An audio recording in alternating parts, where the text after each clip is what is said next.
Salve, salve galera, aqui irmão Guetta agora, vamos lá esclarecer mais uma dúvida que é bem pertinente no meio evangélico.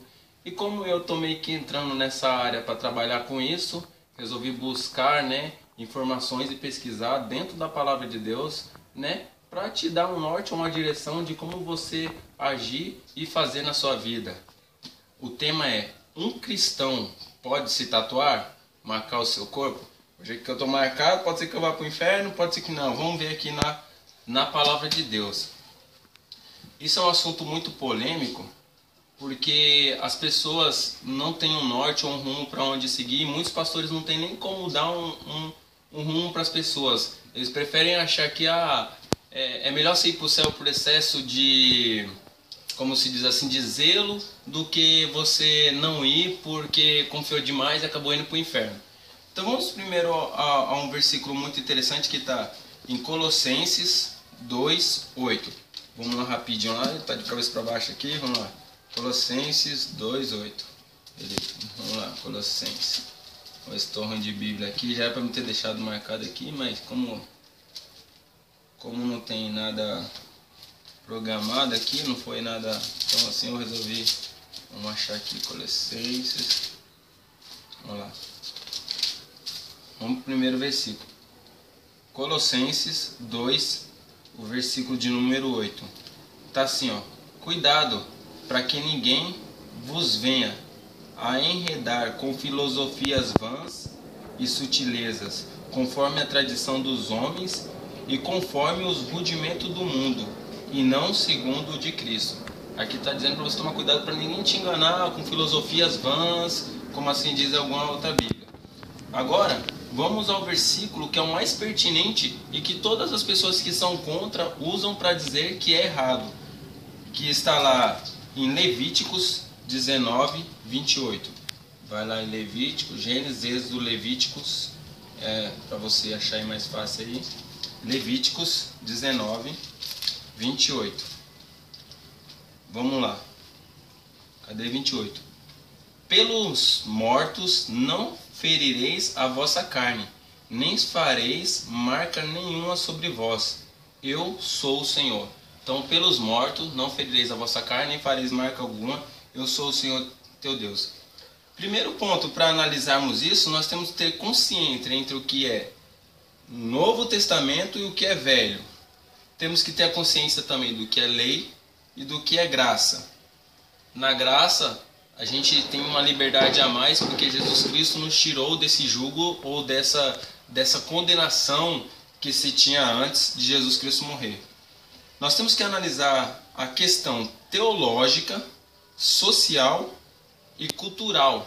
Até porque na época que esse povo fazia tatuagem, era uma tradição dos povos pagãos de se tatuarem pelos mortos. Mas vamos pegar um fundamento bíblico para vocês entenderem melhor o que acontece.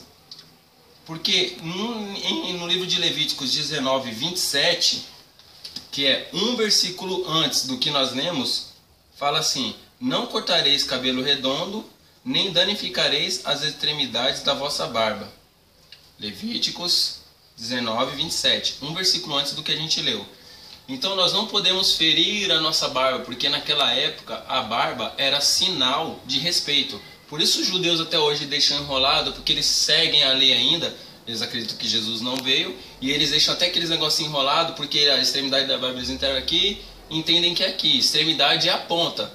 Então, sendo assim, você deduz que nós não podemos cortar a ponta de nossas barbas, senão nós fazemos pecado. Se cortar a ponta da barba já é pecado, imagine fazer ela toda. Então, agora, vamos usar um versículo muito interessante, que daí nós vamos conseguir desemaranhar isso tudo que faz a gente entender ou ficar com a cabeça confusa. Vamos desembaraçar, que está no livro de Tiago 2:10. Então vamos lá, Tiago capítulo 2, versículo 10. Vamos lá.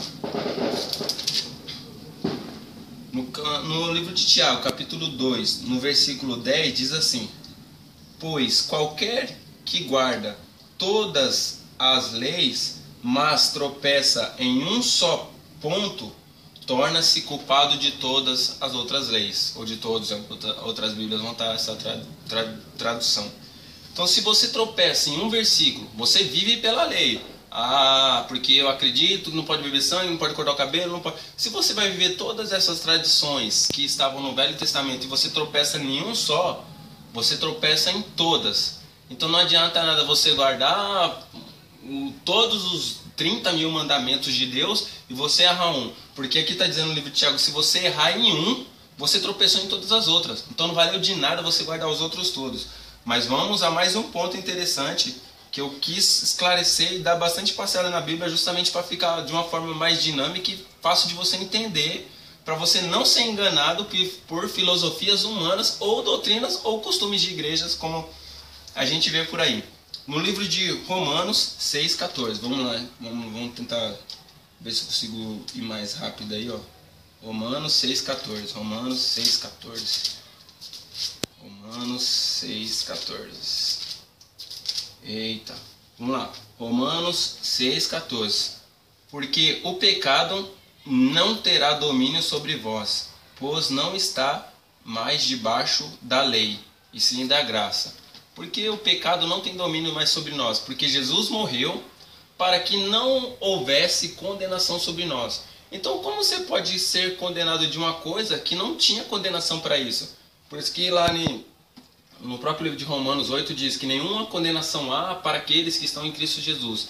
Então, se não existe condenação, porque na época da lei era se feito toda uma tradição, e barada, Jesus não veio para abolir a lei, mas veio para cumpri-las. Mas se você concorda que se tem uma tradição ou se tem um costume, e nesse costume era se considerado condenação, e agora não é mais, porque Jesus morreu para que você não fosse condenado, juntamente com todos os pecados que até mesmo Adão cometeu.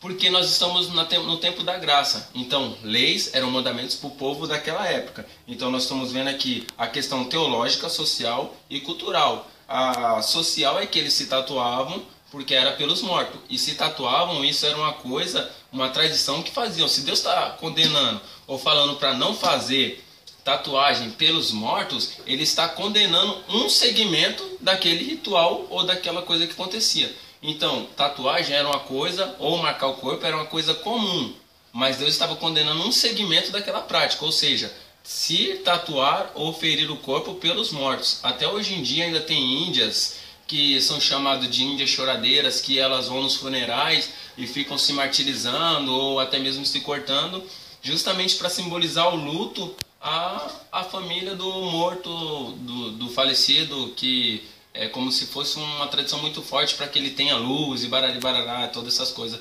como até mesmo os católicos fazem, acendendo vela para ele conseguir encontrar o caminho. Mas vamos lá. E aí, o que eu quero dizer com tudo isso? Eu não estou aqui para abolir a lei ou para falar para você se é certo, se é errado, se não é ou se não foi. Eu estou querendo dizer o seguinte: quando nós lemos e entendemos a palavra de Deus dentro de tudo aquilo que nós analisamos, nós temos que entender o seguinte: se você vai ver pelo Velho Testamento, e como no livro de Tiago, que diz lá, se você abolir uma lei, você está tropeçando em todas, você tem que cumprir tudo.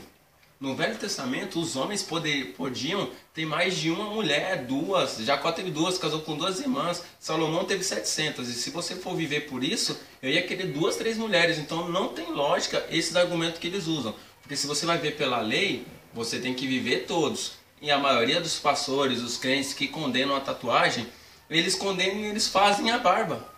E a cultura nossa brasileira, fazer a barba é algo normal. Já para os judeus, fazer a barba é algo horripilante, porque isso desagrada a Deus, porque eles vivem a lei do Senhor que diz para não fazer a barba. E a barba naquela época era sinal de respeito. Então, quanto mais barba o profeta tinha, mais respeito ele tinha. Então, o que fala no livro de Tiago, não adianta você querer abolir um versículo ou pegar ele isolado para dizer que é certo ou que é errado. Porque nós não vivemos mais aquele tempo de escravidão, mas nós vivemos a graça de Deus. Jesus morreu e rasgou todo o documento que o diabo tinha contra você. Ou seja, você ia queimar no inferno, agora você não vai mais porque Jesus te salvou pela graça. Então, pela graça, nós fomos até mesmo liberados de todo o pecado que nos acusava. Por isso que nenhuma condenação há para aqueles que estão em Cristo Jesus. Então, logo, se nós marcamos o nosso corpo, não cabe a mim julgar se é certo ou se é errado. Tanto é que Paulo, quando ele está falando lá do costume do cabelo grande, lá na Bíblia, lá em Coríntios 11, 13, ele está falando de cabelo grande, aí fala, fala aqui no cômodo, do vestido, da mulher usar o véu. Quando ele fala, tem uma parte que ele fala assim: irmãos, nós não temos tal costume na igreja de ficar discutindo sobre isso. Mas é engraçado que ele fala: nós não temos tal costume. Ou seja, costume não quer dizer que é uma regra, nem que é uma doutrina. Costume é que vem de geração em geração. O que acontece é que o evangelho nós somos acostumados a entender que isso é errado. Tanto quanto entendemos que cabelo grande é errado, ou entendemos que o cara que usa barba, porque as pessoas olham para mim e às vezes se assustam. Mas Sansão tinha cabelo grande, se você for ler Ezequiel tinha cabelo grande, tinha tranças. Então tem muitos caras na Bíblia que tinham cabelos grandes e não iam para o inferno por causa disso. Mas as pessoas criaram um estereótipo de crente, como tem que ser, que daí acabou ficando assim. Então tatuagem é certo ou errado? Aí você determina. Porque se você não tem fé naquilo que você acredita que é certo ou que é errado, eu não posso dizer para você que é certo ou que é errado ou que é pecado. Mas aqui eu estou te dando um norte para você ter uma noção. Porque aqui a condenação toda sobre isso está na época da lei. E nós vivemos na graça. E não tem como condenar a prática de se tatuar dentro da graça, porque eu não acredito que eu vá para o inferno porque eu tenho tatuagem, ou porque eu sou conhecedor da palavra e eu fiz tatuagem e eu vá para o inferno, porque não existe fundamento bíblico para condenar essa prática. Valeu? É isso aí que eu queria falar. Fiquem com Deus. Espero que eu possa ter esclarecido alguma coisa para vocês. E fiquem na paz. Falou!